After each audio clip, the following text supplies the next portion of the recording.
Hi, welcome to our channel where we share the most intriguing stories.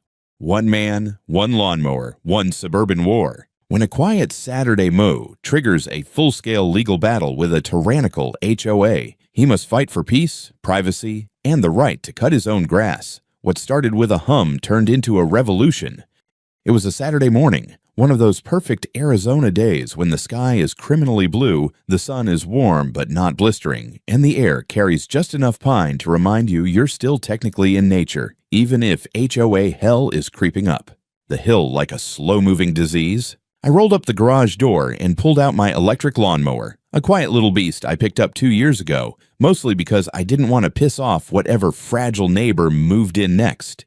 Ironically, I'd let the dude dry off the grass since 7, drank 2 cups of coffee, and read 3 pages of a woodworking magazine before I decided to get to it. Time, 11:03. I remember because I tapped my phone and thought, perfect. Not too early, not too hot. Let's make this lawn sing. I made one pass down the edge of the front yard, then another, setting those neat, overlapping rows that my perfectionist brain always demanded. The grass was green and thick, thanks to a lot of compost and sweat, and that soft humming motor was practically meditative. I was half listening to a podcast about Bauhaus design and considering whether to repaint my deck chairs when I noticed something weird. Out of the corner of my eye, a police cruiser slowed down by my driveway. Not in a casual, hey, cool lawn kind of way. No, it was a deliberate creeping crawl. Then it stopped. A second later, a white SUV pulled up behind it. HOA branding on the side door in that same fake cactus script I'd learned to associate with headaches. 2 people got out. Khakis, clipboard, visible smugness. I shut the mower off. It made a slight wheeze as it powered down. The silence that followed was way more unnerving. The cop, a guy maybe my age, stepped onto the lawn like it was a minefield. "Morning, sir," he said, his voice neutral, almost apologetic. "We received a call from the Cactus Hollow Preserve HOA. They reported a disturbance." I blinked. "Disturbance? You mean this?" I gestured at my lawn, at the mower, at the grass clippings. "Noise complaint," said the woman behind him, a tall brunette with a badge that read Community Compliance Officer. Her name, according to the shiny tag under that, was L. Wicks, and possibly a civil code infraction relating to public health and psychological impact. I stared at her like she'd asked to borrow my toenails. "I'm mowing my own lawn." Wicks didn't blink. "You began at 11:03. I was about to laugh genuinely when the second HOA rep approached, a shorter guy, pudgy, red in the face like he jogged 5 feet, and called it cardio. He was carrying an envelope. "We're issuing this as a formal notice of aggressive acoustic conduct and violation of residential peace standards," he said, practically panting. "Also, potential human rights infringement, depending on the response from the Environmental Comfort Coalition." "The what?" "Arizona Environmental Comfort Coalition," Wicks repeated, like that was supposed to mean something. "They handle neighborhood well-being standards for integrated residential clusters like Cactus Hollow."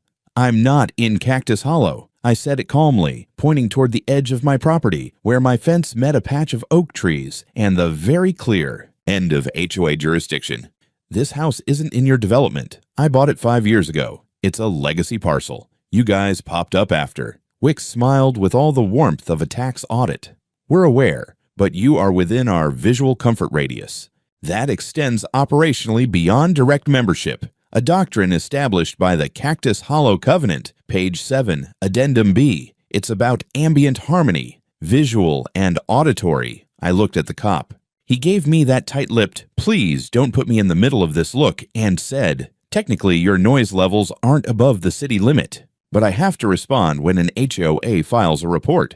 "A report for mowing my lawn." "Electrically," Wicks corrected. "Even electric tools produce harmonic intrusion, especially when unexpected." I felt my jaw clench. "It's Saturday, 11 in the morning. This isn't a monastery." The pudgy guy flinched. "We've had complaints. Elderly residents, a war veteran, a woman with a chronic migraine condition. Your activity was described as aggressive." "I was wearing headphones." The officer stepped slightly closer. "I'm not here to fine you, sir. I just need to confirm there's no ongoing disturbance and that you're aware the HOA has requested mediation." "Mediation," I repeated, deadpan. "Over a lawn." Wicks was already scribbling something onto a carbon copy pad. She tore the top sheet off and handed it to me. "You're now on notice. Repeated disturbances may result in further action, including referral to municipal civil review. I looked at the paper. It was an HOA-branded Community Incident Acknowledgement Form. No legal header, no citation. "This is meaningless," I said. "Not to the residents of Cactus Hollow," Wicks snapped, suddenly shedding the polite act. "You may not be one of us, Mr. Mason, but you are within our sphere. This community is built on serenity. We curate it. I didn't realize I needed your permission to cut my own damn grass. You need our consideration," she said, and with that, she turned on her heel and left. The pudgy guy followed like a bureaucratic duckling. The officer lingered a second longer. "Look," he said, voice low. "Off the record. Just document everything. I've seen these HOA disputes turn ugly. You're not breaking the law, but they're persistent." He tipped his head and got back into the cruiser. The whole procession backed down my driveway like a retreating army of the absurd. I stood there in the quiet. The mower was still parked, mid-strip, the grass halfway done. I turned around, walked back to the garage, grabbed my beer from the mini fridge, and sat on the front step. I cracked the can, looked at the half-mown lawn, and muttered, "Well, shit. They really have lost their minds." Sunday started off quiet, unnervingly so. After the circus of the day before, I half expected a marching band of clipboard-wielding HOA zombies to show up demanding I recite their bylaws while mowing blindfolded. Instead, I woke up, made coffee, sat out on the porch in my robe, and tried to pretend things were normal. They weren't. Around 10:30, my phone pinged with a new email notification. Subject line, "Community Environmental Concern Report. Action required." The sender, Arizona Environmental Comfort Coalition. I didn't even know that was a real organization.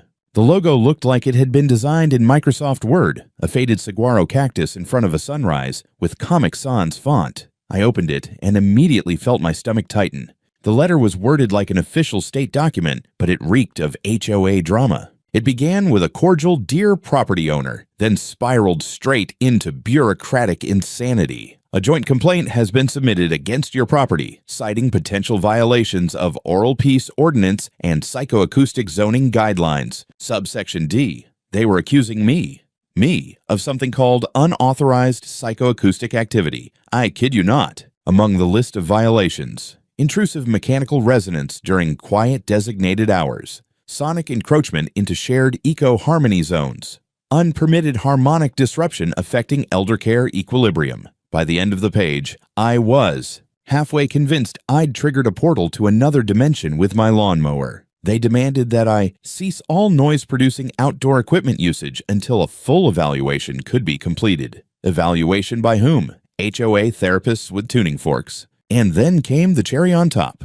a link to a petition hosted on the Cactus Hollow Preserve website, Open Letter to Restore Neighborhood Peace. Right at the top of the page was a photo of me, screen grabbed from my security camera footage, standing next to my mower, looking confused. The caption read, "Flagstaff man dismisses community trauma for personal aesthetic. Residents demand action." I scrolled through dozens of comments from people I didn't even know, many anonymous, others with fake-sounding names like Tranquil Mom, AZ'd, and Desert Vibes. They called me a threat to auditory wellness, a narcissist who mows for dominance, and my personal favorite, a rogue agent of mechanical violence.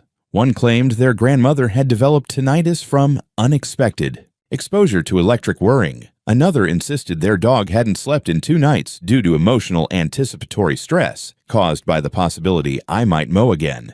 And there, front and center, was a quote from none other than Karen Lasser, HOA president, self-appointed queen of suburban peacekeeping. "In Cactus Hollow, we believe in intentional living. Mr. Mason's disregard for community wellness is a form of sound-based aggression, and it will not be tolerated." I didn't know whether to laugh or punch drywall. By noon, things got worse. My phone buzzed with a notification from the Nextdoor app. Against my better judgment, I clicked it open. A new thread. "Noise offender on Ridgeline Road. Please report." Same picture, same energy. Only now, people were claiming they'd seen me revving up heavy machinery at dawn, which was a lie. My mower doesn't even have a rev. Someone else alleged I was testing drones in the backyard, and one brave soul declared I was intentionally sabotaging the neighborhood's spiritual vibrational balance. I'd officially been turned into a folk villain. I called my friend Anthony, who works in environmental sound consulting, and read him parts of the email. He snorted into the phone. They're trying to use soft zoning policies to justify hard overreach. You're not in an HOA, right? Nope. Then it's nonsense. But they're testing you, and they're going public. You need to fight back, Caleb. Post your own statement, and get a real noise report. Don't let them define the narrative. So I did. I grabbed my DSLR, shot a quick video from my porch, and uploaded it to YouTube. They called the police on me for mowing my lawn. Here's what actually happened. I kept it calm, factual, walked viewers through the events, showed the notice, showed my mower, read the HOA statements out loud, especially the psychoacoustic aggression part, which made even me laugh. Then I ended the video with, to everyone in Cactus Hollow, if you're that sensitive to quiet, being disturbed at 11 a.m. on a Saturday, maybe don't live near people, and definitely don't build a neighborhood next to someone who was here first. The video hit 20,000 views by midnight, and by then, someone had scratched the word aggressor into the side of my truck. A few days passed, and for a brief delusional moment, I thought maybe the madness had peaked. The video blew up.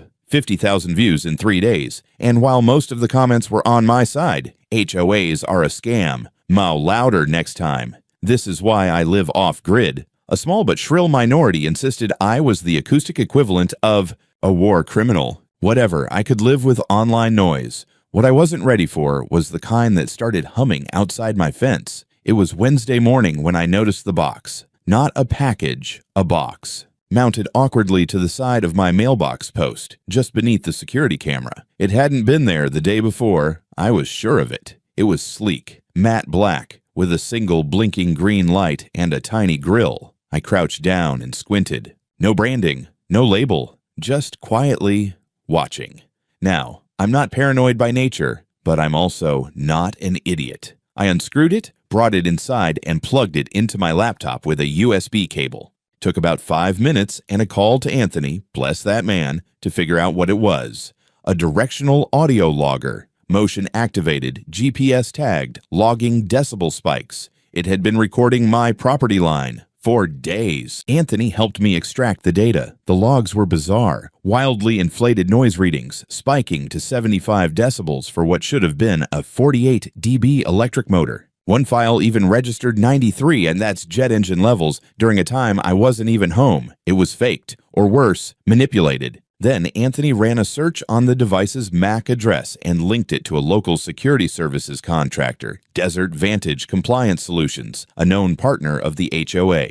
A company that, according to its own website, helps homeowners associations monitor code adherence using remote telemetry and smart surveillance. Translation, they spy on people for HOA Karens with too much time and money. The worst part? This was done without any notice. No letter, no warning, just silent surveillance of my yard. I don't know what pissed me off more, the violation or the sheer arrogance of it. I posted the discovery online, another video, this time with proof. HOA, secretly spying on my property. I found their device. I showed the device, the logs, the inflated data. I blurred the serial number, but not the contractor's logo. By nightfall, HOA reps were scrambling. I got a certified letter from Cactus Hollow Preserve Legal Committee that was equal parts apology and threat. They claimed the device was part of a temporary neighborhood-wide sound study. Lie, accidentally placed beyond intended boundaries, bigger lie, and not in violation of any federal or state privacy laws due to its passive nature. Technically, true, but morally radioactive. The kicker, they accused me of tampering with official HOA property. They demanded I return the box.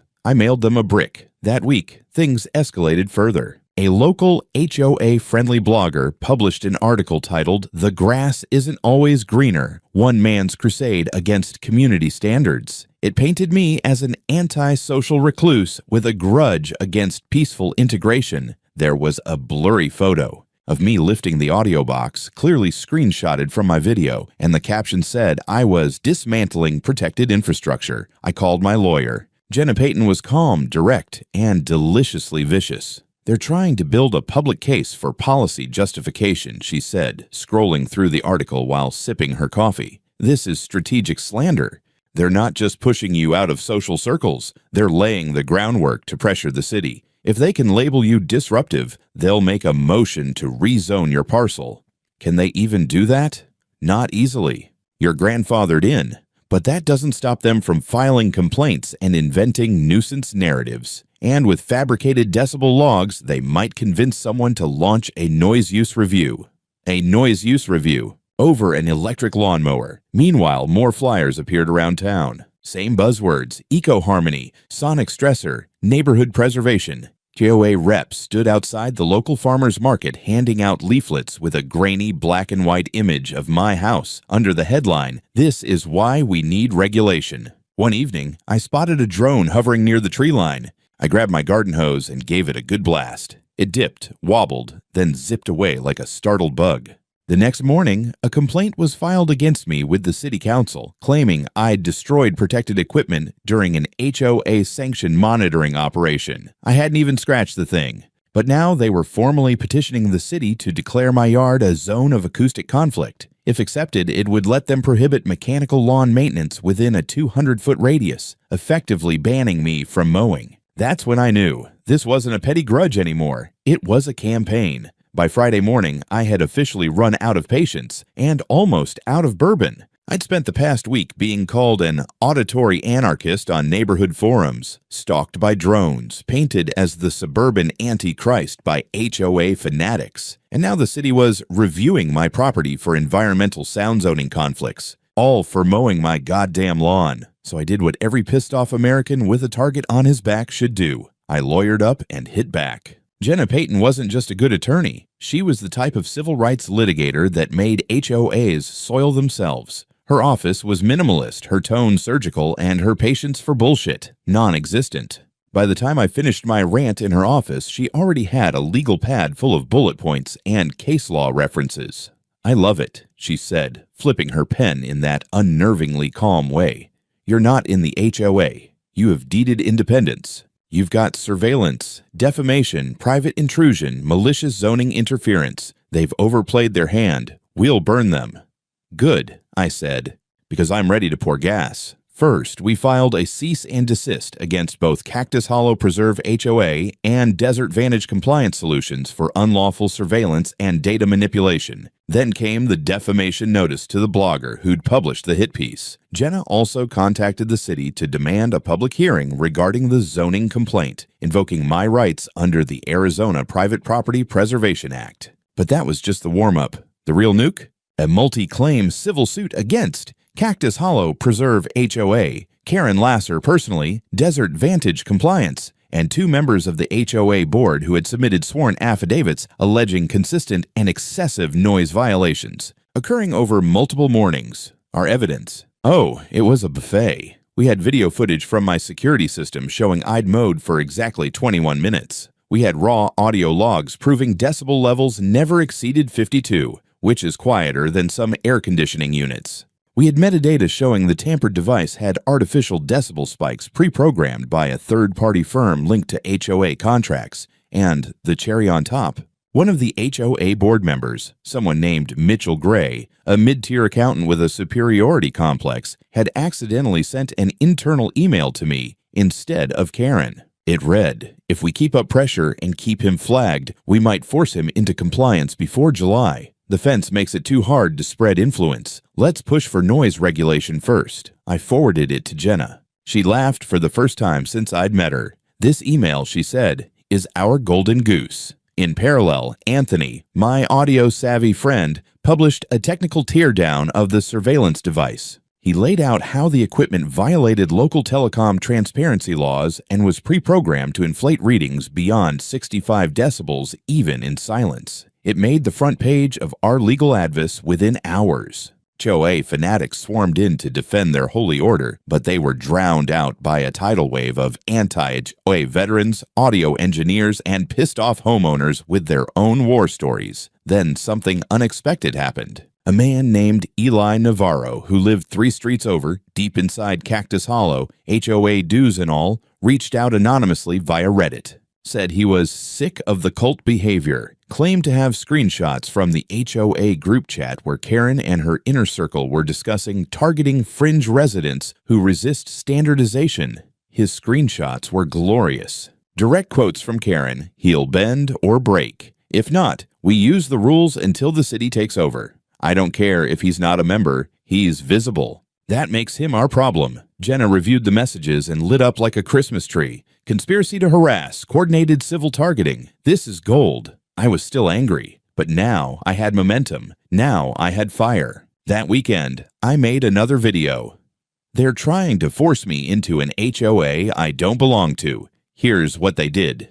I didn't rant. I laid out facts, showed documents, read from the affidavits, the screenshots, the zoning complaints. My voice was steady, cold, professional. The video hit 100,000 views in 2 days. Karen must have seen it because on Monday morning I found a new letter taped to my gate, handwritten. It read, "You've chosen escalation. Be ready for the consequences." No signature, just HOA letterhead. I stared at it, then laughed. Then I laminated it and framed it above my mower. The courthouse smelled like cheap coffee and old carpet, two things that don't inspire confidence, especially when you're about to go head-to-head with a suburban cult masquerading as a homeowners association. Jenna and I arrived early. She was in a tailored navy suit that radiated "Don't waste my time," and I wore my cleanest flannel, not because I was trying to make a statement, but because I didn't want to look like I gave a damn what the HOA thought I should wear. The courtroom itself was a modest affair, a middle-tier civil court tucked between a DMV office and a sandwich shop. But to me, it might as well have been Madison Square Garden.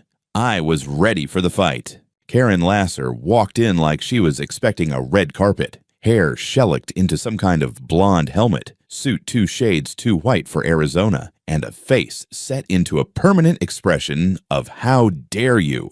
Flanking her were the 2 HOA board members who'd perjured themselves, and a nervous-looking attorney who already looked like he regretted agreeing to represent them. The judge, a man in his 50s with bags under his eyes and the voice of someone who'd heard every petty dispute in the state, opened with a sigh. "Let's keep this civil, folks."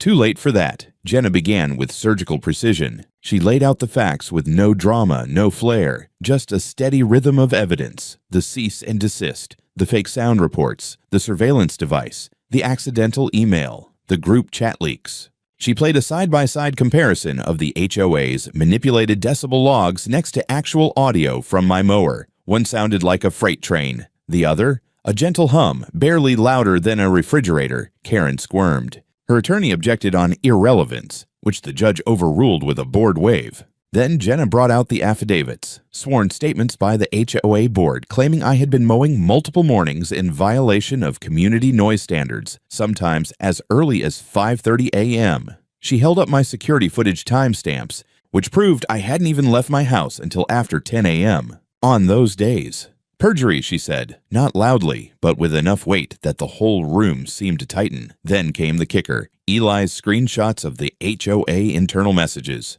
Projected on the wall was Karen's now infamous line, "He doesn't have to be in the HOA to follow our rules. Visibility equals vulnerability." The courtroom went silent. Karen's lawyer tried to pivot, something about community cohesion and psychological impact, but the judge cut him off. "I've read the filings. You're arguing that a man mowing his own lawn on private property caused emotional distress to people watching from 3 streets away." There was no good answer to that. Karen stood up. She couldn't help herself. "We protect the quality of life for everyone in Cactus Hollow. He's a pollutant in our shared atmosphere. He undermines the tranquility we've cultivated." The judge raised an eyebrow. "That's an interesting choice of words. Is that how you referred to him internally?" Silence. Let the record reflect the defendant is not a member of the Cactus Hollow HOA. Let the record also reflect that his property predates the establishment of said HOA by several years, and that the HOA, despite lacking jurisdiction, engaged in coordinated harassment, installed unauthorized surveillance equipment, and submitted falsified evidence to a municipal authority. Karen opened her mouth again, but her lawyer grabbed her wrist. The judge leaned back. "Ms. Lasser, your organization, which again has no authority over this man, has cost him reputation, time, and legal expense. You have weaponized bureaucracy in a way that frankly borders on obsessive." He turned to Jenna. "Counsel, I assume you're seeking damages?" "Yes, Your Honor." Full restitution for legal costs, reputational harm, and emotional distress.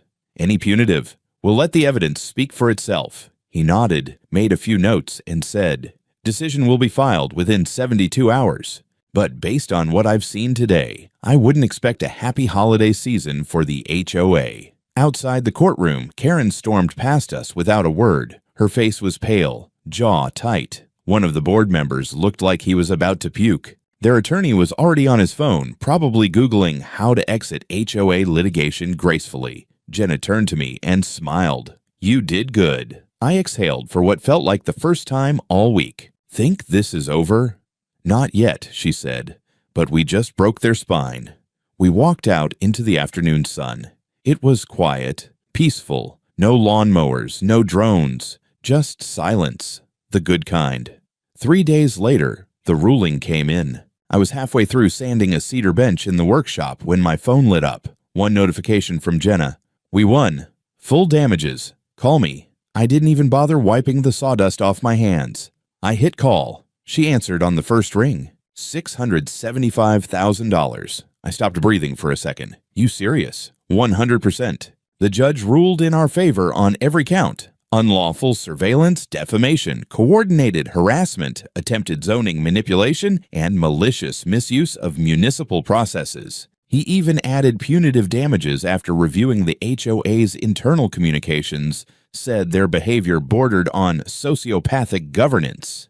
His words. I sat down on the nearest crate and laughed. Not a joyful laugh, more like the stunned, hollow kind that happens when your brain needs a few minutes to catch up. Then she added, "Karen Lasser is facing criminal charges, wire fraud, false reporting, and a state-level charge for tampering with evidence submitted to a municipal agency. Her lawyer tried to negotiate down to probation, but the DA wasn't having it. She's being processed today."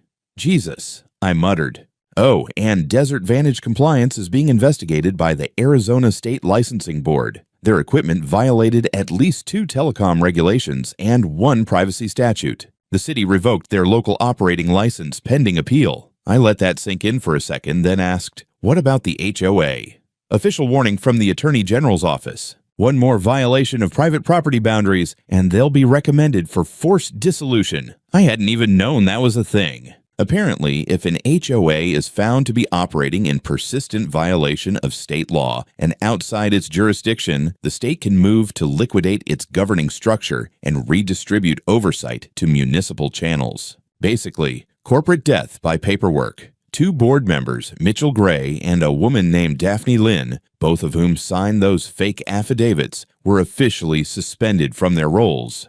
They're now under investigation for perjury and obstruction. Karen, however, wasn't going quietly. That same afternoon, local news ran a segment outside the courthouse. Karen was in handcuffs being escorted into a patrol car, shrieking at the cameras. "They're ruining community integrity. He brought this on himself. This is about collective peace." I recorded it on my phone and played it back 3 times. I couldn't stop grinning. By the end of the week, the settlement check was in escrow. Jenna's fee was already carved out. I told her to take extra for the pain and public suffering of having to sit across from Karen Lasser in depositions. She smirked and said, "I should bill for emotional hazard pay." In the days that followed, the Cactus Hollow Preserve Board went full PR damage control. A mass email was sent out to all residents. No apology, of course, just vague language about leadership transitions and missteps in communication policy. Karen's name was never mentioned. The HOA office, a once immaculate little cube on the corner of Sonoran Drive, was now closed for restructuring. I drove by once. Someone had spray painted "Free the Grass" across the front in neon green. Not me, but I appreciated the sentiment.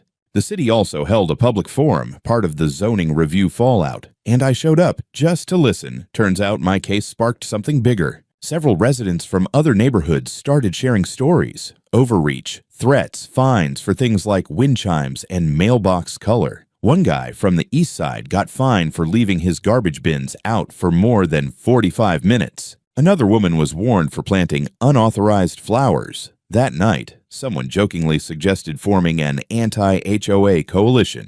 By the end of the meeting, they weren't joking anymore. People were finally pissed. Not just at my HOA, at all of them, For the first time in weeks, I felt like I could breathe without looking over my shoulder. No new threats, no anonymous notes on my fence, no surveillance boxes. Just my land, my lawn, my tools, and the absurd knowledge that a lawnmower had triggered a legal reckoning. That weekend, I mowed again. 11 a.m. sharp. 2 cars drove by. One honked in support. The other slowed, gave me a thumbs up, then rolled on. No police, no HOA agents, no clipboarded drones, just me, the hum of the mower, and the knowledge that the empire of beige conformity had taken one hell of a hit. I'd thought winning in court would be the end of it. The kind of clean conclusion people imagine when they picture justice. Gavel bangs, checks are cut, bad guys slink off into obscurity. But real life, of course, doesn't work that cleanly. It never does. Even after Karen's arrest, after the HOA's slapdown and the media blowout, the ripples kept spreading. First came the HOA members who didn't take the loss well. Not all of them were rabid Karen loyalists, but a vocal minority saw me as the guy who broke their structure, the face of the rebellion. Some started avoiding me in town.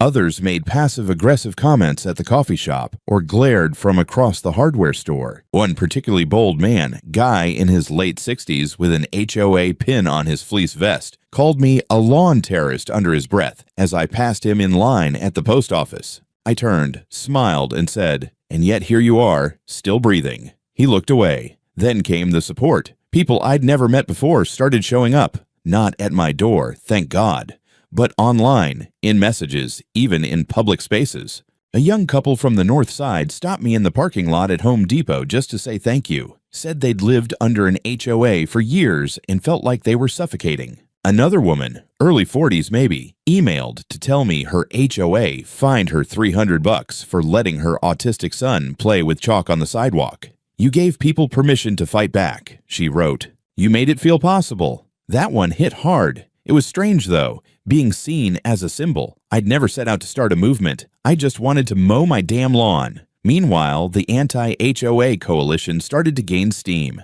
What began as a half-joke at the zoning meeting evolved into a real group. Monthly meetings, organized outreach, even a website, livefreeyard.org. Their mission was clear: protect homeowner rights, educate the public, challenge abusive HOA structures. I didn't join officially, but I consulted a few times.